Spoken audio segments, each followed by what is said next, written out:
So since I've been talking quite a bit in my past videos, I decided to just kind of keep this one simple without a real intro. And so I actually got this recipe from a relative who is actually a cardiologist, and I just thought that was pretty awesome. But I actually got this for Thanksgiving. So before Thanksgiving, I actually never have eaten Brussels sprouts, and if I had, it was, just something that I've never tried to actually make before. So she brought it to Thanksgiving, and I absolutely love them. Like, I literally fell in love with this recipe. So I just began to make this almost like any chance I could after this. And so this recipe is actually from thefoodnetwork.com. So if you guys just want to see, much more clear directions and how they use it, it's pretty simple, so it's not very hard to do. Probably the only thing is that it does take a while to chop the vegetables, or the Brussels sprouts. So basically, to start off, all you're going to be doing is cutting them in preferably halves. That's what it says on the recipe. However, I did make them into like quarters because I just like them in smaller pieces to like get more volume. And then what you're gonna need is like half the onion, and then of course just cut it to however you like.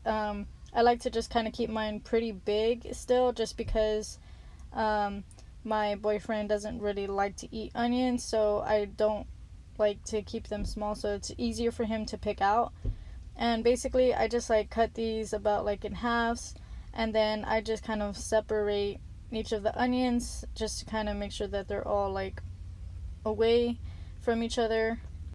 And then I also take out the middle pit of the onion, just because I feel like those don't get cooked very well for the most part, but of course you guys can leave that in there if you'd like.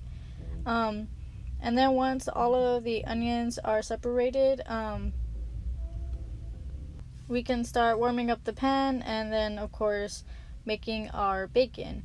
And you're definitely going to want to make sure that you cook the vegetables first, because it does take a while. So you do all of those things first before you add the bacon to the pan, because sometimes the bacon cooks very slowly, or sometimes it cooks faster depending on what temperature you put it at.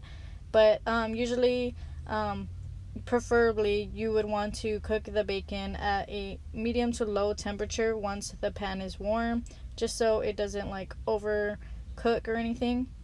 So then once the bacon is all done, or before it's almost done, you are going to want to prepare the 2 tablespoons of butter. And then once the bacon is actually done, you're going to be pulling it out of the pan. So this is the only butter that I actually use. It's just the Kerrygold pure Irish butter that's unsalted. And I don't think that really matters, but I just thought would like to know which one I used. And then basically you're just going to be adding it to the pan, and try not to let your pan get too hot. It's very easy to get hot after like being cooked in already. So I just kind of lifted the pan just to kind of slowly melt down the butter, because it was pretty hot already. Then of course, after all of the butter has been completely melted down, we're going to be adding our vegetables. And basically I like to just add the onions first, just because that's my preference, but also because I like them to kind of get more of the charredness than the Brussels sprouts. So basically we're going to be adding the onions first, and then the Brussels sprouts kind of on top right after.